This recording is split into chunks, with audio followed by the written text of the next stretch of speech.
Hi, and welcome to this look at how to obtain the value of k graphically in a rates question. So it gives us a reaction with a graph of initial rate against concentration, and we can see its first order with respect to H2 and second order with respect to NO from the rate equation. So they want you to work out from the graph the rate constant k for this reaction.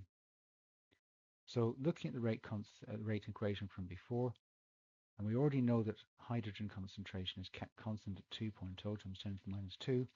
All you need to do is choose any point and extrapolate the y-coordinate for rate and the x-coordinate for concentration of nitrogen monoxide, and sub the values in and rearrange so that k is the subject. So I'm going to choose that particular point, and zooming in, you can see that the initial rate is around 2.7 times 10 to the minus 4. Zooming into the x-coordinate, you can see that extrapolating down would take us to 4.0 times 10 to the minus 4.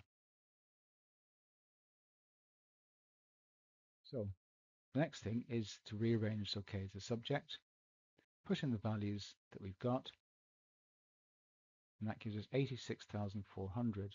Now it says to give your answer to two significant figures in a standard form.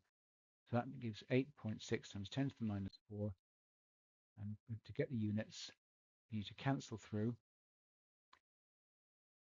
like that, and that gives you moles to the minus 2, deciliters to the minus 6, and then seconds to the minus 1. Okay, thanks for listening. Until next time, see you soon.